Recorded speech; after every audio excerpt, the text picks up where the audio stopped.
உங்களுக்கு நிம்மதி உண்டாகுவதாக. தேவனுடைய இரக்கங்கள் அதிகமாவதாக. தேவன் என்ன சொல்றாங்கன்னா, விசுவாசிக்கிறவன் பதறான் அப்படின்னு சொல்றாங்க. ஐயோ பதஷ்டமா இருக்குதுங்க, நெருங்குது, அந்த பிரச்சனை ரொம்ப நெருக்கமாக வந்துட்டு இருக்குது, பயமாக இருக்குது.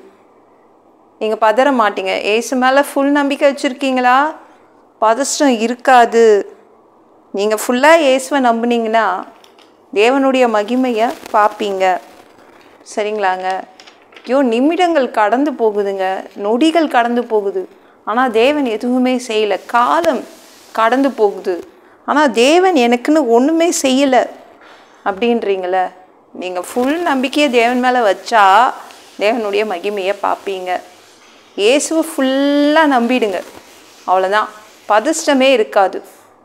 ஐயோ நான் அழிஞ்சு போயிடுவேனோ, நான் மூழ்கி போயிடுவேனோ, ஒன்றும் இல்லாமல் போயிடுவேனோ, அப்படி பயமாக இருக்குது. ஏன்னா அந்த பிரச்சனைக்குள்ளே நான் போயிட்டுருக்கேன். இது செய்ய முடியுமா இயேசுவால்? இயேசுவால் இதெல்லாம் செய்வாராங்க? ஏசு இந்த வியாதியை சரி பண்ணுவாரா? ஏசு இந்த பிரச்சனையெல்லாம் சரி பண்ண முடியுமா அப்படின்னு கேட்டுட்டு நின்றுட்டுருக்கீங்களா? எல்லாமே செய்ய முடியும். இயேசுவால் எல்லாமே செய்ய முடியும். நீங்கள் தேவனுடைய அற்புதத்தை பார்ப்பீங்க. இயேசு மேலே ஃபுல் நம்பிக்கை வச்சுருக்கீங்களே, தேவனுடைய அற்புதத்தை பார்ப்பீங்க. தானியேல் தேவன் மேலே ஃபுல் நம்பிக்கை வச்சுருந்தான், விசுவாசித்தான். அதிகமான விசுவாசம், ரொம்ப ரொம்ப ரொம்ப நம்பிக்கை இருந்துச்சு, ரொம்ப ரொம்ப ரொம்ப விசுவாசம் இருந்துச்சு. ஆனால் அந்த ராஜா இருக்கார்ல, தானியேலை சிங்கக்கேபிக்கு போடுறதுக்கு ஆர்டர் எழுதி போட்டிருந்தார்ல, சைன் பண்ணியிருந்தார்ல, அவர் இருக்கார்ல, அவருக்கு நம்பிக்கை இல்லை தேவன் மேலே. பயங்கர பதஷ்டம். ஏன்னா தானியேலை ரொம்ப பிடிக்கும். ஐயோ தானியேலை போய் சிங்கக்கேபியில் போட்டோமே, தூக்கம் வரல அவருக்கு, பதஷ்டமாயிட்டார். அடுத்தது அவரால் கீத வாத்தியம், எப்பவுமே ஜாலியாக இருப்பார். ராஜானாலே எப்பொழுதும் சந்தோஷமாக தானேங்க இருப்பாங்க. கீத வாத்தியம் கேட்காம தூங்க மாட்டார். கீத வாத்தியத்தெல்லாம் அன்றைக்கி கேட்கவே அலோவ் பண்ணல.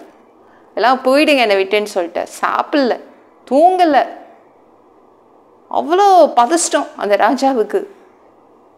இந்த தானியேல் அந்த தேவனை நம்பி இப்படி பண்ணிட்டானே, தேவன் தேவன் சொல்லிட்டு சிங்கக்கேபிக்குள்ளே போய் உட்காந்துட்ருக்கானே, அந்த தேவன் சிங்கத்துக்கிட்ட இருந்து தானியேலை தப்பு வைப்பாரா?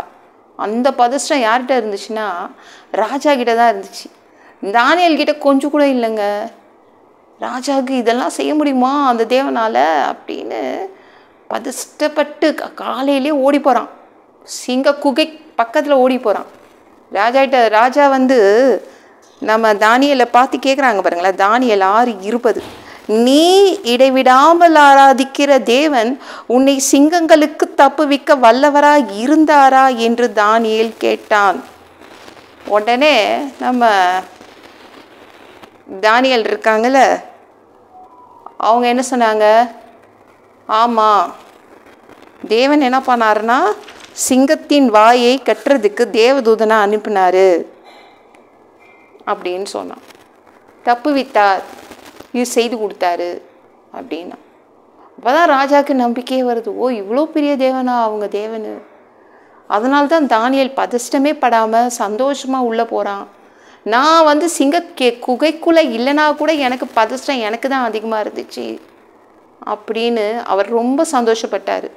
தேவன் இவ்வளவு வல்லமை உள்ளவரா அன்னைக்கு தான் அவன் தெரிஞ்சுக்கிட்டான் அந்த ராஜா. நீங்களும் தெரிஞ்சுப்பீங்க.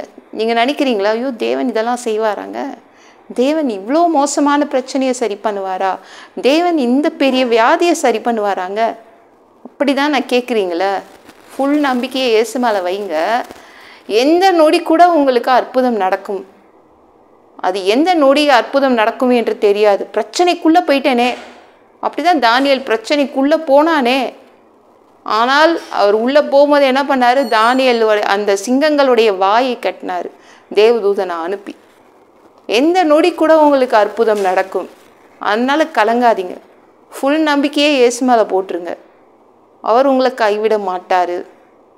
எந்த ஒரு நொடி அற்புதம் நடக்கும் என்று காத்திருங்க. தேவனுடைய மகிமையை பார்ப்பீங்க. இந்த வீடியோ பிடிச்சிருந்துச்சுன்னா மற்றவங்களுக்கு ஷேர் பண்ண மறக்காதீங்க. கர்த்தர் தாமே உங்களை ஆசீர்வதிப்பாராக.